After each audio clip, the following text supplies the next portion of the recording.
Okay, and without further ado, I am going to begin by introducing our first speaker of the evening, Marie Tomioki.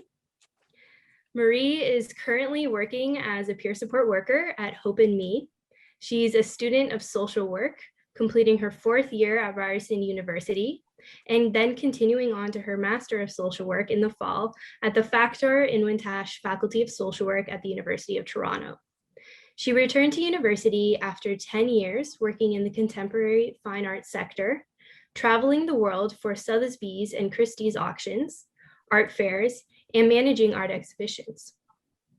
Her love of the arts was born from her early professional career as a classical ballet dancer and a full-time visual artist exhibiting internationally. Marie has straddled multiple borders and cultures with lived experience of the challenges that come with cultural displacement, transitions, loss, trauma, bullying, high performance sports lifestyle, and mental illnesses. Marie, welcome. Thank you for speaking with us tonight. And I'll hand things over to you and let you get started.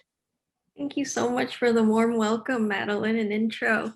I'm so glad we can all be here this evening. Thank you so much for joining us. Yes, so I'm going to ask you to reflect on a time where the worst events in your life turned out to be a blessing in disguise. We may not even realize that the blessings that we have received, but my own journey is a testament to the power of finding our blessings in disguise. I will further amplify the notion of this phrase, a blessing in disguise, into a social work term that Notisha Massaquoi reframed as transformative disruptions. So she states, transformative disruptions are moments in which one's world threatens to come crashing down, but they simultaneously hold the promise of vivid learning through critical self-reflection and pushing practice knowledge to a new level. Before we touch upon my personal experience with these transformative disruptions, I'd like to provide you with a bit of context.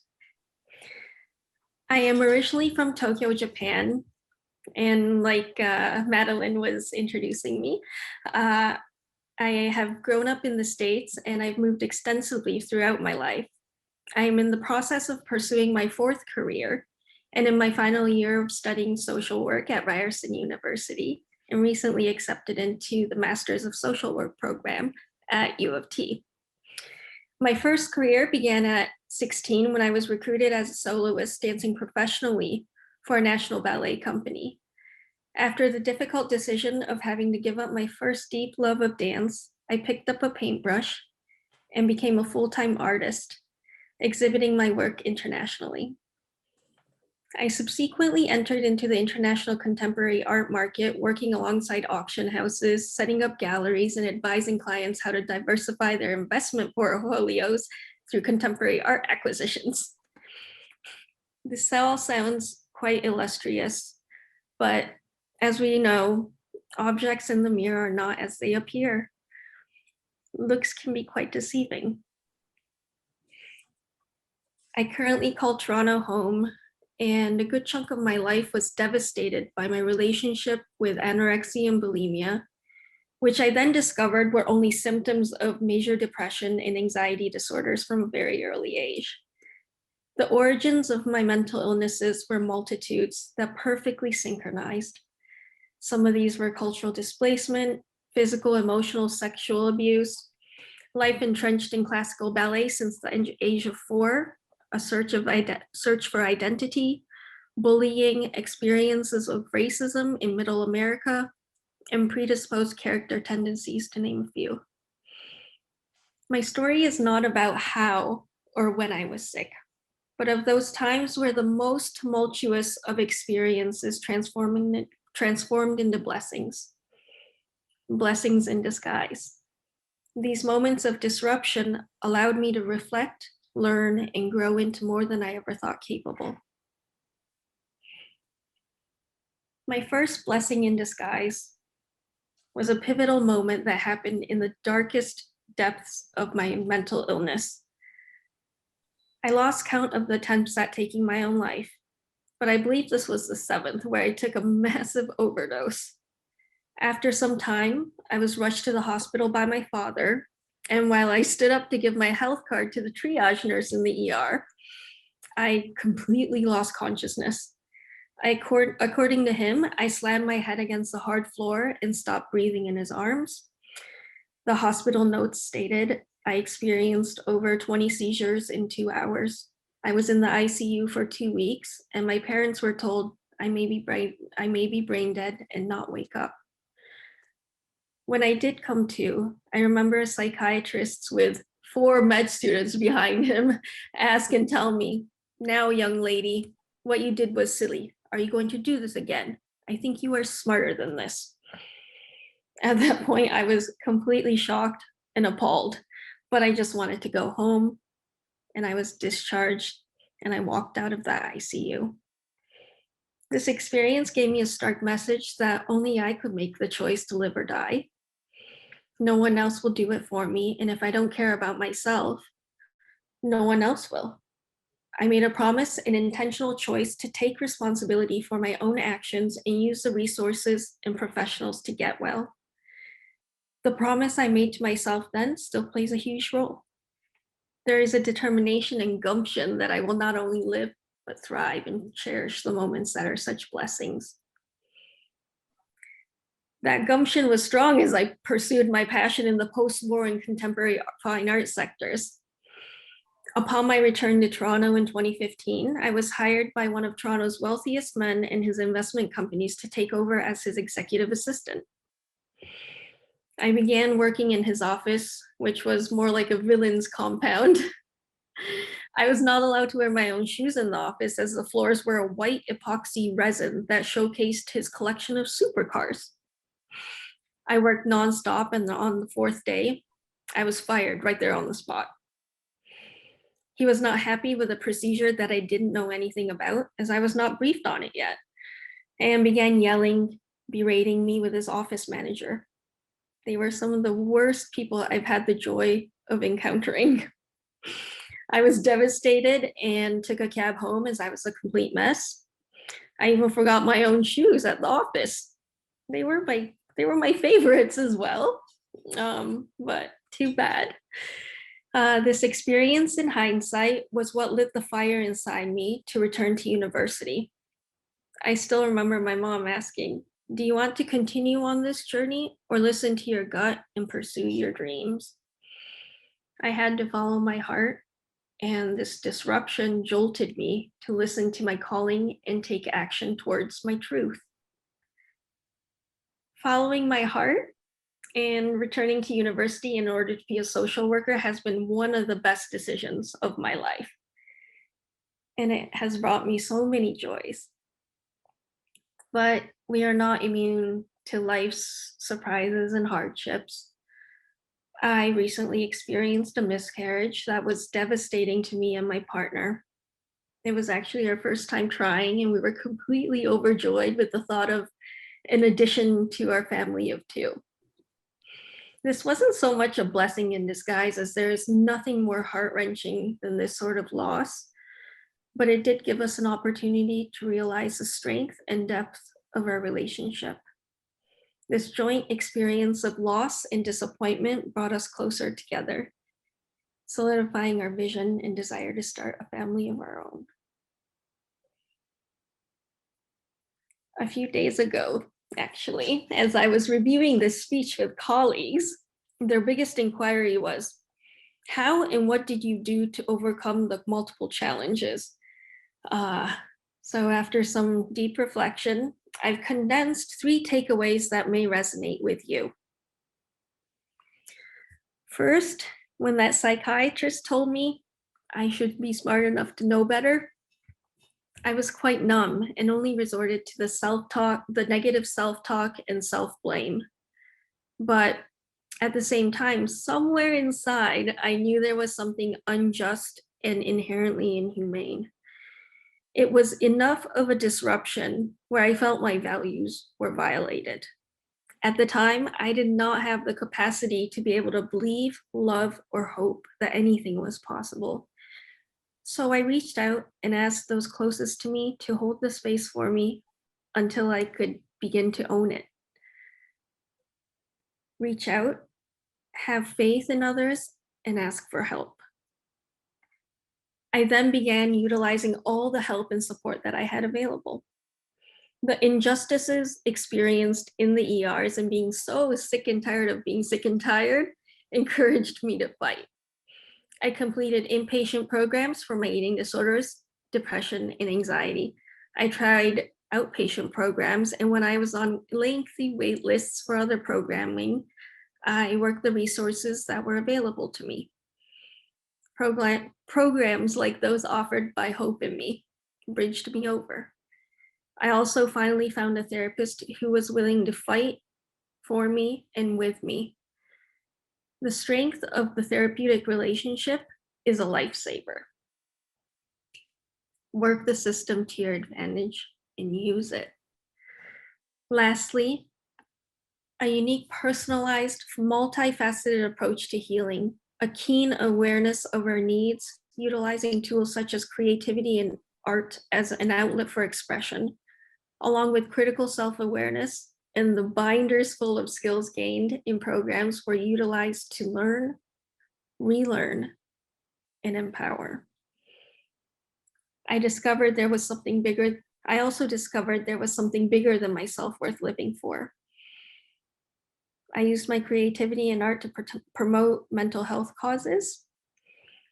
And that last day in the ICU, I knew I would serve those in need, experiencing similar challenges with empathy, humility, and respect, which I'm doing now through the field of social work. As I continue to evolve, learn, and grow through these transformative disruptions, I am constantly reminded of the resilience, capacity, and strength of who I am, and the limitless possibilities of what life can be. The examples I spoke of today, one of 20 years ago, another 6, and lastly, only a month ago, are the experiences that make us so unique and empathetic to others' life stories.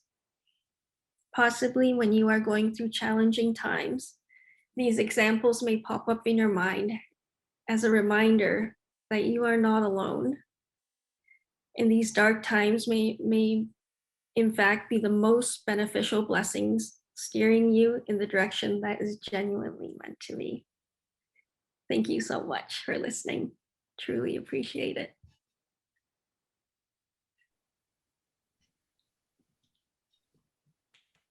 Gonna give Maria a bit of a clap because you can't hear everyone else's claps. Wow, thank you so much, Marie. What a powerful way to share with us and reflect on your journey and recognize those moments of transformative disruptions and being able to look back and view them as blessings despite how difficult they were and all of the pain I'm sure you experienced at the time. What a powerful story. So next, I'm going to introduce our second speaker of the evening, Jessica Saloom. Jessica is a passionate advocate and public speaker for mental health in the workplace. 6 years ago, Jessica experienced a mental health crisis at work.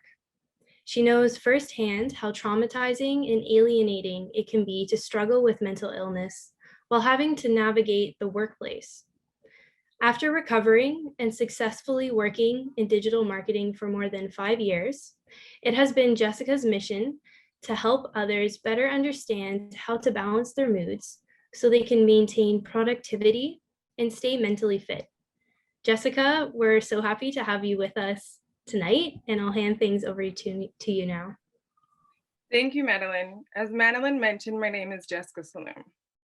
I wanted to speak tonight because personal experience has taught me how hard it is to balance your mood and navigate the workplace. Tonight, I'm going to share my story and talk about 3 strategies that helped me get back to work and keep working. After a year of working from home and being forced to adapt to a new normal, demand for mental health services has spiked. Sun Life Financial recently reported that searches for local therapists on Lumino Health, a health app offered for free to all Canadians, doubled when compared to February 2020. In the midst of pandemic fatigue, we are all looking for ways to protect our mental health. As someone with lived experience and continued volunteer work in the mental health field, I hope by passing on my knowledge, I will help increase awareness and give you tips that can help make your everyday mental health a little bit better. Whether or not you're trying to improve your mental health or learn how to manage a mental illness, there are tips and strategies you can use to manage daily stressors and help you achieve your best life. While these strategies may seem tailored to someone dealing with mental health issues, the foundation of well-being, mental resilience, and successful navigation of your work life can all be supported through these tools, just as they do for me. Here's my story. For as long as I can remember, I fantasized about the career I would have, the impact I would make on a company or an industry. And that's exactly why it killed me to hear from an ER nurse that I had a mental illness and I may not be able to work full time. That one sentence brought me to my knees. It completely challenged how I saw my future, how I perceived myself, and what I believed I was capable of. At that moment, I was no longer a young, ambitious career woman, and instead, I was just sick. I wish I could say that ER nurse who admitted me was not talking about the majority. Unfortunately, support for those who suffer from severe mental illness is limited, and according to CAMH, unemployment rates are as high as 70 to 90%, which makes this an even bigger issue. 6 years ago, I was diagnosed with bipolar disorder type 1. The diagnoses came after I experienced a mental health crisis at work.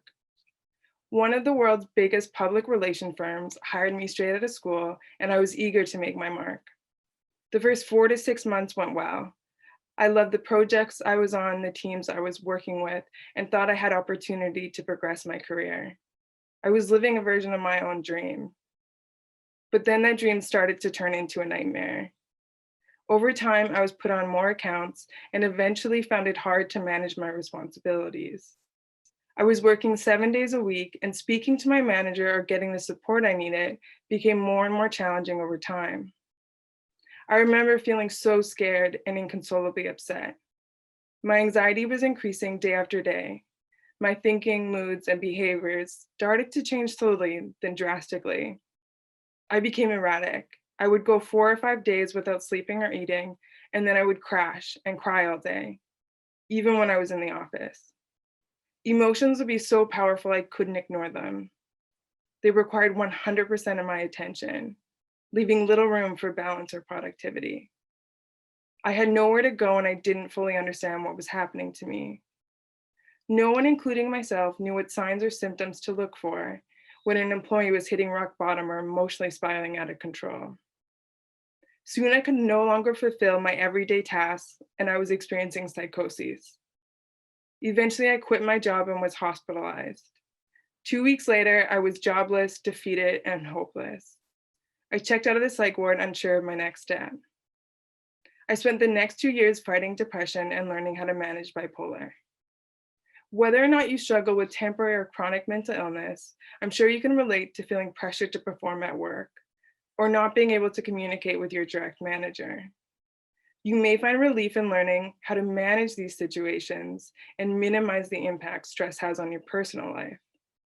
Today, I'm going to talk about 3 strategies that help me get back to work and can help you battle pandemic fatigue. The first strategy I learned was a mood tracker. Mood trackers record and track the impact medication, sleep, and your environment have on your well-being. This strategy taught me the importance of understanding and analyzing patterns in my life. Using a mood tracker helped me gain control of my emotions, know when to implement coping mechanisms, and easily inform my psychiatrist of any changes in my mood. Tracking my mood required me to continuously stay connected to my emotions. By staying in tune with myself, I became more involved and knowledgeable when it came to my mental health. Everyone wants to make improvements to live their best life. But without keeping track of results, how will you know what works? A mood tracker can show you the positive impact of going for a run or sticking to your bedtime. Now there are apps that make it easy to start, maintain, and analyze a mood tracker. The app Dailyo is a perfect example of how you could easily incorporate this tool into your daily life, which you can find for free in any app store. Over time, I started to identify and understand patterns that were key to hindering or supporting my mental health. But to fully recover, I had to develop other coping strategies that addressed the negative patterns my tracker uncovered. Having a mood tracker showed me that I had to change the way my brain handled stress. Strategies that I learned from cognitive behavioral therapy, or CBT, taught me how to change the way I thought, perceived, and reacted to stressful situations. CBT is a short-term, goal-oriented psychotherapy that takes a hands-on, practical approach to problem solving. Thought logs and coping cards were the CBT strategies that helped me the most. When I felt emotions bubbling up, I would use both these strategies to find clarity and balance. Thought logs challenge dysfunctional or distorted thoughts. These thoughts are often called hot thoughts.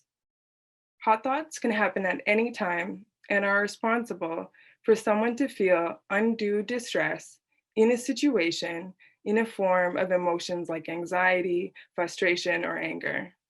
You may have felt one in a meeting, at a family function, or even watching a movie. Thought logs help you break down these thoughts and replace them with a balanced one. During my recovery, and even to this day, I fill out a 7-column thought log when I get stuck on an idea or experience a negative reaction to someone or something in my environment. Every time I walk away from a completed log, I always notice a decrease in the negative emotion that bubbled up because of the situation. Thought logs and mood trackers complement one another. Using the data I collected and tracked in my mood tracker, I was able to anticipate when I needed to build in other coping mechanisms, like a thought log, to help me adapt and maintain balance in real time. Finally, my third strategy is coping cards. Sometimes you have to be your own cheerleader. Over time, you realize many of your hot thoughts are about the same issue. If you know you're going to be triggered, you can write coping cards or coping messages in advance. Coping cards are positive affirmations that help you battle negative self-talk. When I was feeling low, I wrote coping messages on my phone. These messages reminded me of what was important and brought back to mind my balanced thoughts. These 3 strategies were fundamental to my recovery. Learning new skills built mental resilience and has allowed me to adapt quickly to adversity or other significant sources of stress. It's been 6 years since I've been hospitalized, and I can proudly say my strategies have kept me healthy and working. During that time, I had been fortunate enough to work with managers and companies that believe in investing in their employees' well-being. Although sometimes it feels like things are stacked against you, or you may not see a way out of a current situation, there is always hope. We have the capacity to change the way we interact and think about the world. With the right support, you can overcome anything and manifest your best life. And together we can overcome stigma. I hope that my story shined a light on how you can recover and adapt to anything life presents you. At the end of the day, it's up to us to define our own reality and set our own path. Thank you for your time, and thank you, Hope and me, for the opportunity to speak tonight. Yes, some of our panelists are giving you jazz hands. Thank you, Jessica. Yes, thank you for sharing your story with us and those helpful strategies and the self-care tips that helped you cope and recover. Great job. Next, we're going to hear from our third speaker of the evening, Bartholomew Campbell, or Bart.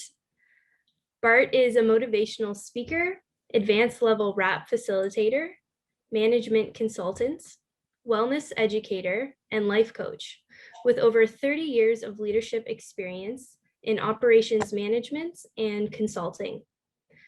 Bart studied human resources management and management and community studies at Ryerson University He holds a Master of Education degree focused on adult learning from Yorkville University and certificates in peer support, coaching, and mentoring, leadership, and others. Bart is an active volunteer at Faith Sanctuary Pentecostal Church, Mood Disorders Association of Ontario, Consumer Survivor Information Center Toronto, and many more organizations. Currently, Bart is semi-retired from corporate life and is passionate about making a positive impact on mental health and wellness. By being open about his journey with mental health, Bart hopes to inspire those suffering in silence so they can break free from self-stigma, recover, and find total wellness. Bart, I'll hand things over to you now. Thanks for being with us tonight. Wow. Thank you so much, Madeline, for that wonderful introduction. I was pinching myself a couple times because it just sounds too good to be true, considering it's my life. My fellow panelists and those that are watching on this webinar, wherever you are this evening or this afternoon or morning, I want to say a pleasant day to you. And I want to thank you ahead of time for choosing to share this space with us. And especially myself, I apologize if I tend to be moving around a little bit. I speak with my whole body, my eyes, my face, etc. And I enjoy doing it. So I apologize if I seem overly energetic. If you were in front of me right now, I would have asked you to raise your hands if you've ever experienced a mood swing or you know what it feels like to be in a bad mood. Most times when I do that, I get about 90% of the room raising their hands saying, yes, I know what it feels like being in a bad mood. So I'm going to use my statistics and assume that you all felt, yeah, I've been in a bad mood. And as such, you can relate to the topic that I'm going to be sharing with you this evening, along with my peers. So I want to talk to you about balancing your mood. Why? Because being diagnosed with a mental illness does not have to feel like a death sentence, because you can live well and function well regardless of the challenges you have and go on to live a fantastic life. For the past 7 years, I've been living successfully with major depression, severe anxiety. I get panic attacks. I also hear voices, 5 to be exact, 4 negative and 1 positive. And unfortunately, I've been able to identify that that 1 positive one is my grandmother, which is so nice. And so I'd like for you to leave today feeling hopeful and seeing all things being possible. And I really want to thank Hope and Me, AKA MDAO, for the opportunity to speak, because I grew up with this organization. This is where I had my first experience with wellness and recovery plans and registered group and support groups more than 10 years ago. So with that said, I'd like to really summarize how you can balance your mood by sharing 3 steps that related to me or resonated with me or worked for me. And by the way, recent studies show that 1 in 5 persons are affected by a mood disorder. So really and truly, whether or not you're directly affected by mental illness or not, we can all benefit by learning how to balance our mood.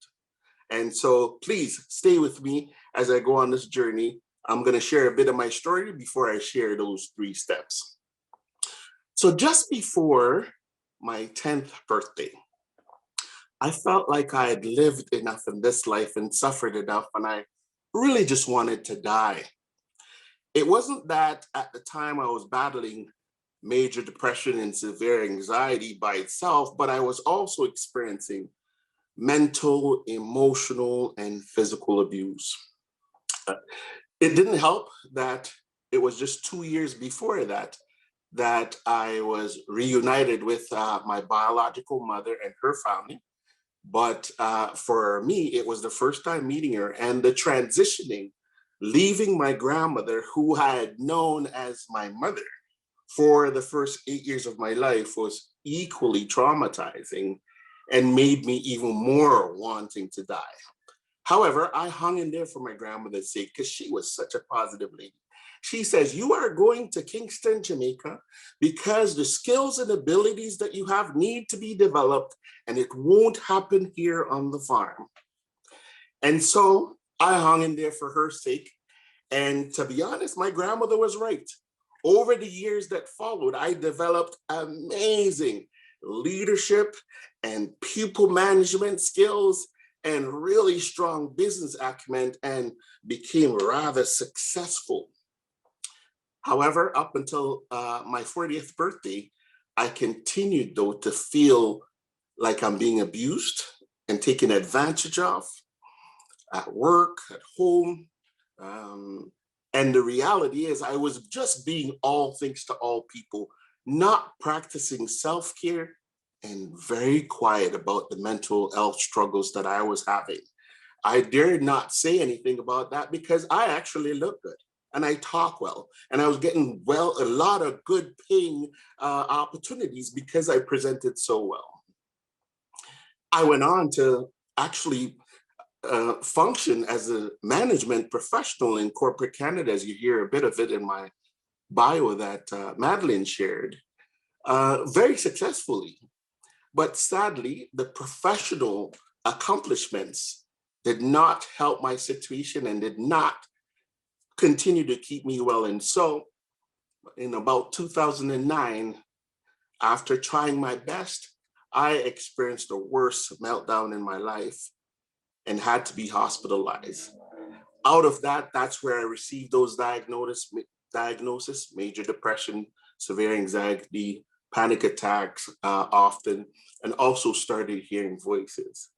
And I ended up having to take early retirement as a result of that from my management career.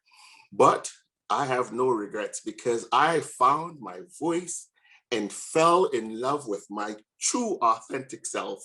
And that's where the recovery process started.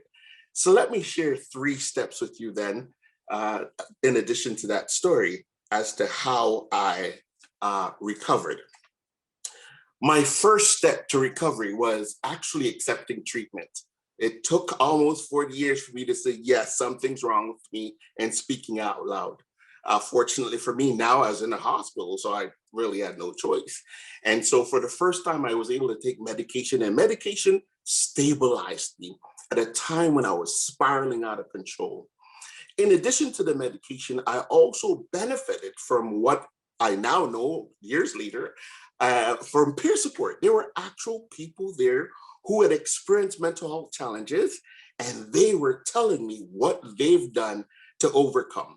So choosing to use some of the resources that they presented me with, as well as continuing on my medication, I was able to finally stabilize, and I actually learned to stop becoming a victim of myself and accept what was going on with me and decide to come up with some plans. So here where the planning part comes in. Step 2, I learned how to create wellness plans. Yes. Now, this was not foreign because I created success plans in the organizations that I work with, corporate strategic planning, but now the product was me. I internalized it and did what I needed to do to take care of myself.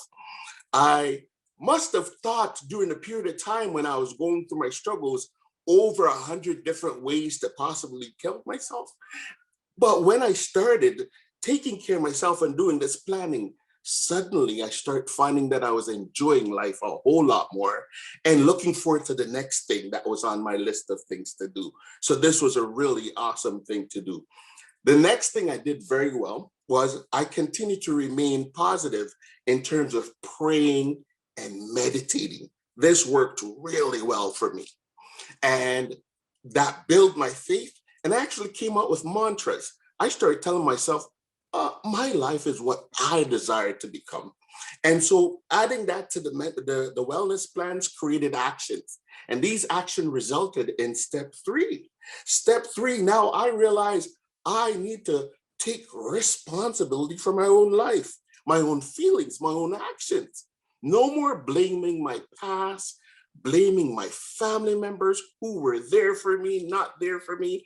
And I was able to do so, especially when I participated in the WRAP, Wellness Recovery Action Planning. This is one of the programs that Hope and me facilitated and I participated in, which now I'm a facilitator of. But what that did was give me a framework to manage the ebbs and flow of my challenges with mental illness. It worked so well that at some point a few years ago, I was able to stop taking medication, which was one of my goals.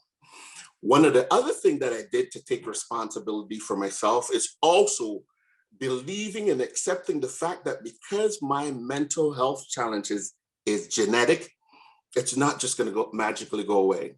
So the wellness plans are not for today and tomorrow, it's forever. And I still, although I said stop taking medication, I have it in my plan should in case something happens and I'm in crisis that I go back to that.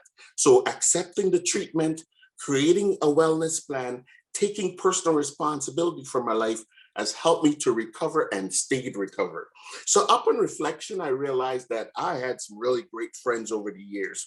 And although sometimes it was difficult, my involvement in church, my involvement in community was also of great benefits because it gave me something to care about, to believe in, and it was easier to get up and put one foot in front of the other until I get there. So now finally looking back, I am convinced that our wellness journey, with or without mental illness, is a personal one. We each have to define what our wellness goals are, what process we're going to go through to learn how to manage and control our mood, similar to what I've done with my voices. And me following that process kind of gave me the feeling like, wow, I am the CEO of my life. So I stole that from the corporate work that I was doing and now consider myself the CEO for my life. And not only that, but quite the social entrepreneur, impacting other people, helping other people finding the same love for their life and continue to recover and stay recovered.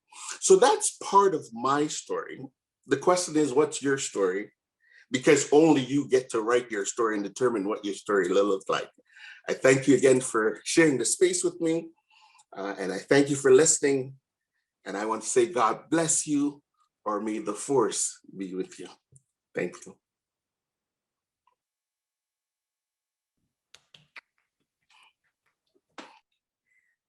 Thank you, Bart, for such a motivational presentation tonight and speaking to us about the importance for everyone to understand how to balance our moods and take care of ourselves, self-care tips, and be patient with ourselves, even in the darkest of times and when we can't see the way out. Thank you so much.